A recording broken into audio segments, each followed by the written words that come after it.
Donc on se retrouve pour l'exercice 2. Alors j'espère, ça me ferait vraiment plaisir que la première partie petit a petit b, petit 1 petit a petit b vous a pas posé souci. Ça voudrait dire que vous avez bien compris le chapitre exponentiel qu'on a traité avant les vacances.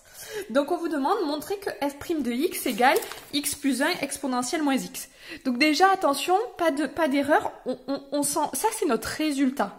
On ne part pas de notre résultat, on n'écrit pas notre résultat, sinon on n'a plus rien à prouver. Vous voulez montrer que la dérivée c'est ça. Bah ça vous savez faire. Votre fonction elle est là, il faut la dériver. Donc pour la dériver, ben, on reconnaît tout simplement que f est de la forme u fois v.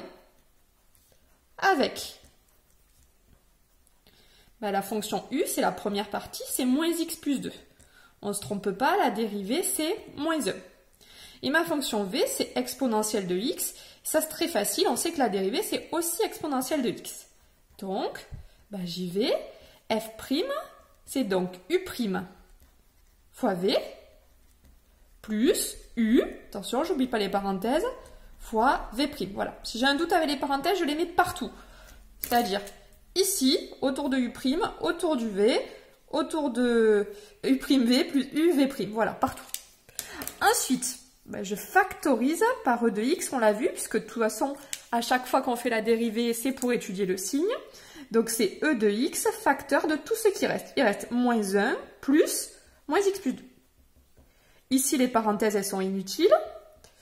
Je peux tout enlever, ça fait moins 1 moins x plus 2. Attention, il y a un plus, je ne change pas le signe, bien évidemment. Donc ça fait exponentielle, facteur 2, moins x, et moins 1 plus 2, ça fait plus 1.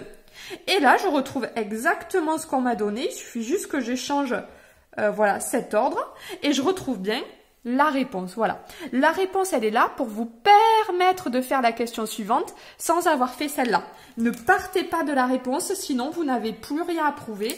Et là, vous allez vous tromper, tout simplement. Ensuite, ben, bien évidemment, vous venez de faire la dérivée. On vous demande en déduire le tableau de variation de f seulement sur moins 1, 2. Ok, bon ben très bien. Donc f, il est donc la dérivée. Alors x, je vais pouvoir faire alors le signe de moins x plus 1, le signe de x. Moyennement utile cette ligne-là puisque c'est toujours positive. Mais bon, allez. Le signe de ensuite f', et j'en déduirai bien évidemment les variations de ma fonction. Donc ici, on vous dit de le faire que sur l'intervalle moins 1, 2.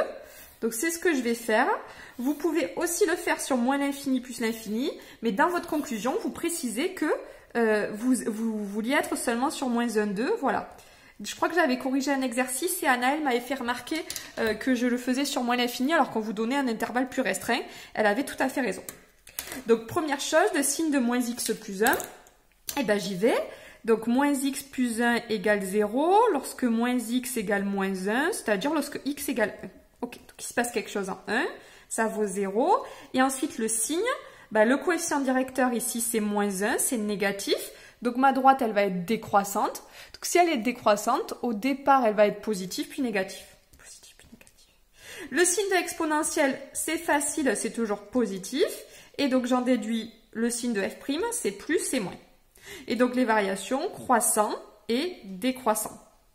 Il me reste donc à calculer les trois valeurs ici. f de moins 1, attention, bien évidemment, je le calcule dans ma fonction de départ, c'est-à-dire moins 1 plus 2, c'est-à-dire 3, exponentielle moins 1. Je calcule f de 1, qui vaut moins 1 plus 2, c'est-à-dire 1, exponentielle de 1, c'est-à-dire petit e, et f de 2, qui vaut moins 2 plus 2, c'est-à-dire 0. 0 fois quelque chose, 0. Donc, j'obtiens quelque chose comme ça. 0, petit e ici, et 3 exponentielle moins 1.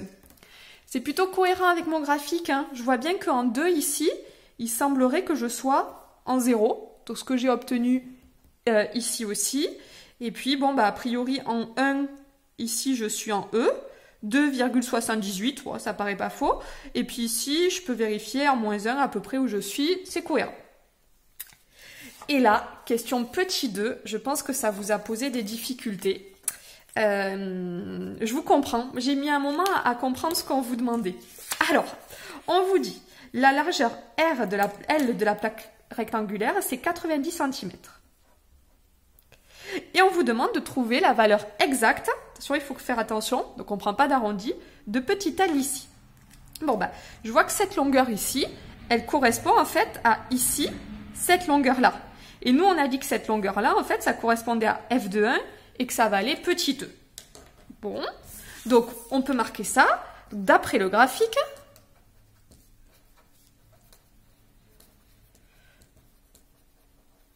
Alors, la largeur, je crois, hein, qu'on vous dit... Oui, la largeur. La largeur L de la plaque est f de 1, ça correspond à f de 1, et c'est petit e unité. Donc, petit e unité. Donc, ici, on se dit, bah voilà, à quoi ça correspond en fait ici, cette unité. Donc, je vois ici sur mon graphique, et je m'aperçois que ici, 90 cm, ça correspond à 3 unités. Vous voyez ici, ce 90 cm, il parcourt 1, 2, 3. Donc 90 cm, ça correspond à 3 unités. Je peux donc en déduire que une unité, ça correspond à 30 cm. Donc si une unité correspond à 30 cm, en fait, je m'aperçois que la largeur, vu qu'elle était de E unité, la largeur qui était de E unité, elle vaut E fois 30 cm. Donc elle vaut 30 E cm. Voilà, pas facile cet exercice.